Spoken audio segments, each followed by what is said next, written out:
everyone, hope you are doing well. So, why am I Moyes out? Why do I think Moyes needs to go? But also, what can Moyes do to save his job? After the World Cup, how can David Moyes turn things round at West Ham? Well, you're not going to get to find out in this video because these are the thoughts and questions of Luke. This video is all about Luke's opinion.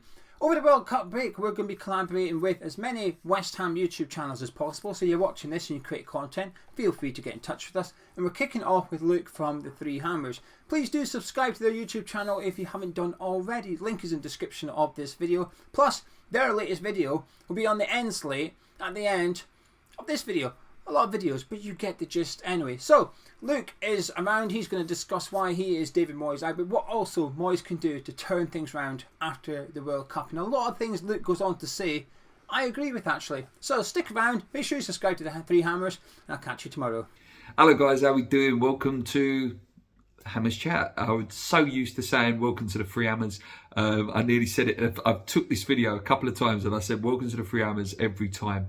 Can I start this video by saying a huge thank you to Gio, Gonzo, Charlie and all the people over at Hammers Chat. They've invited me on to do a video. They said I could pick any topic and I'll tell you about that topic later, but I'd just like to say the work that these guys do, you know, such a well-run channel. Every video is top quality. You know, Gonzo is part of my daily, you know, routine on the train home. I watch his videos, I watch Gio's videos. I regularly comment along during their live feeds with them, and you know, they read my comments out. They've invited me onto the channel many times. They've come on my podcast a couple of times, and you know, I'd love to have them back on again. What they've done with Patreon and all the work they've done there, they fully deserve all of the credit they're getting now. Yeah, and just a massive thank you for them for inviting me on. This video, I dilly-daddled over the title a couple of times. It was at first it was going to be why I'm Moyes out and ways he can save his job and ways that he will lose it. I've settled with 3 or 4 ways that Moyes is doing a good job and can save himself, and the reasons he's going to kill himself basically and lose his job. So for those of you who don't know, my channel, I am Moyes out. I have had enough. You know, I find it really frustrating, his style. And I just think we're sleepwalking into a relegation battle. But let's put my opinion aside. I'm going to tell you reasons for and against keeping David Moyes. We're going to start with the negatives, because I want to finish on a positive. And remember guys, this is just an opinion. Yeah, it's my opinion. I'm a geezer sitting in Benfleet on my computer making a video. You know, I have no say on whether Moyes gets fired or not. But as West Ham fans, you know, as a community, you know, we're all entitled to our opinions.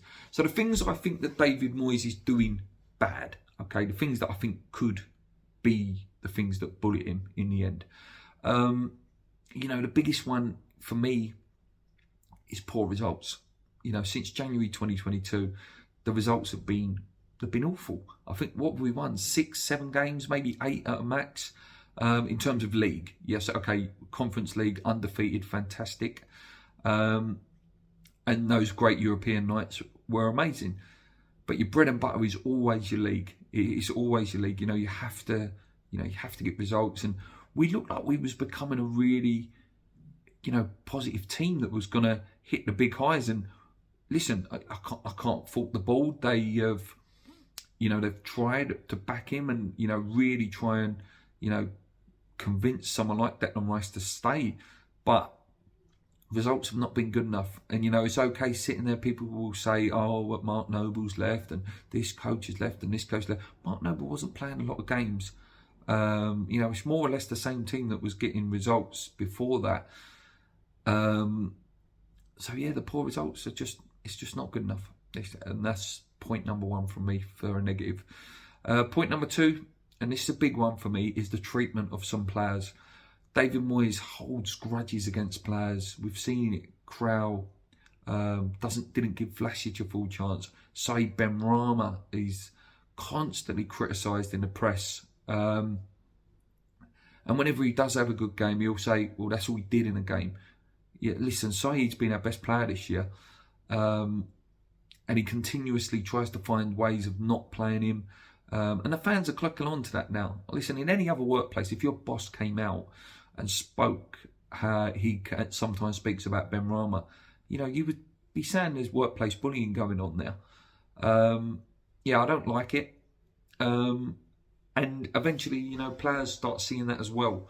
And he may pick on the wrong player one day, and then that could, like I say, the fans will turn, and they're starting to already with the Benrahma situation. Next one is style of play. Allardyce-itis is clicking in, guys. It is starting to click in. We're setting up not to lose rather than to win, which is really, really frustrating. If you set up to not lose, and then you concede early or concede at any point, you don't concede, you don't score that first goal, it's always going to be an uphill struggle to change that mentality. You have to go and kill teams. You have to try and, be the aggressor and make teams adapt to you rather than you continuously adapting to them. It's different with the big teams, but when you're playing like 5 at the back against lesser opposition, it's so frustrating. Anyone who watches my channel will know that I'm a big follower of, the way Newcastle play and stuff, because I work with Newcastle fans, so I know quite a lot about them. I look at them and, my mate in work, he always says that, teams worry about us. It's we play and they change to us. And that is what West Ham need to do. And that's what David Moyes needs to do to change to save his job, basically. He needs to be more positive and progressive. And last one on the negatives for me is, at the moment, he decreases players' value. At the moment, Paqueta, Scamacca, Emerson, etc., they've gone down in value. Some will argue that he increased the value of players at one point with your Bowens, your Součeks and stuff like that, which is a fair point. But on current form, a lot of them players have decreased in value. Souček has massively decreased in value recently. Bowen, at the moment, is nowhere near the form that was there. Players like Fornells at the minute, non-existent. So that's a worry. As a board, if he was on the board, you'd be going, this guy, he's not getting a tune out of these big players, and that's a worry. I will go on to the positives, because it's only fair, He has the highest win percentage of any West Ham manager, around, it's just under 46%. Closest to that is caretaker, Trevor Booking when he was in charge. And then you got like a couple of the 39%, the 35%, but he's got, like I say, I think it's something like 45.37 or something like that. Which is good, which is fantastic. As a West Ham manager, I think it's something like 144 games, 66 wins. I think he's lost 51. You can't turn your nose up at that. He has shown that, sometimes winning is what he does. And he did get us. We were sitting in the top 4 for a lot of the season last year. Season before that, we qualified for Europe. Season before that, got us out of relegation with a winning run. And he shows that he can do it. He can put winning runs together. So yeah, that's got to be something. Can he find a new formation? Can he find a new,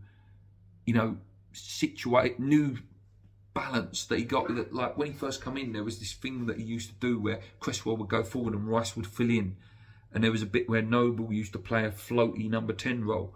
It's little tricks like that. He needs to find a new one. He needs to pull another rabbit out of the hat. And then I think he may have a chance of saving his job.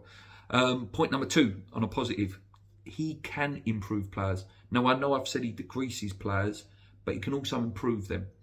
With players that we would initially have turned our nose up at, Craig Dawson, he improved him.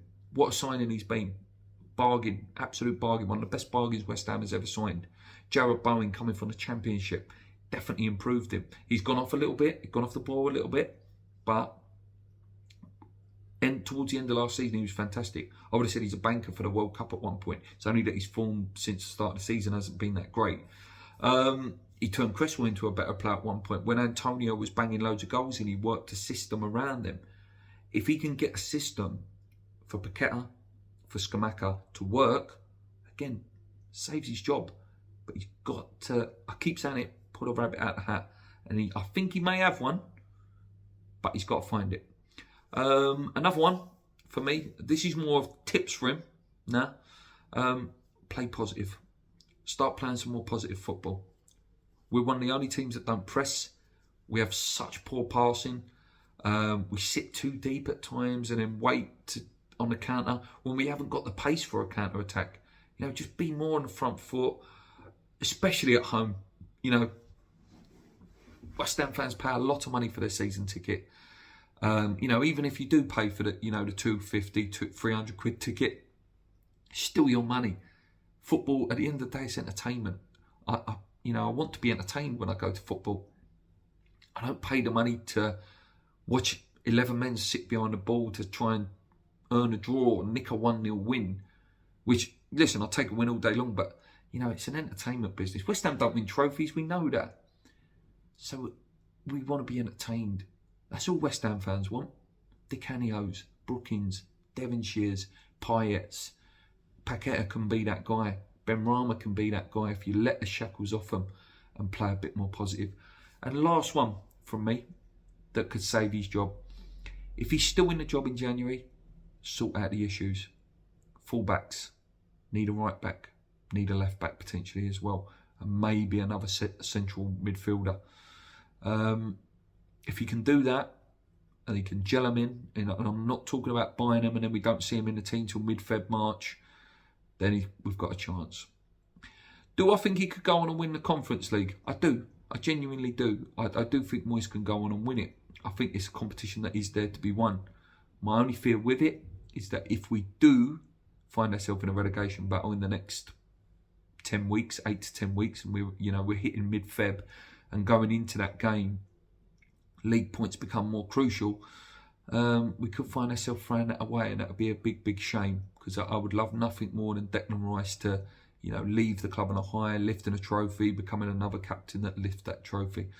Like I say, we'll wait and see. But that's my video. Some positives, some negatives.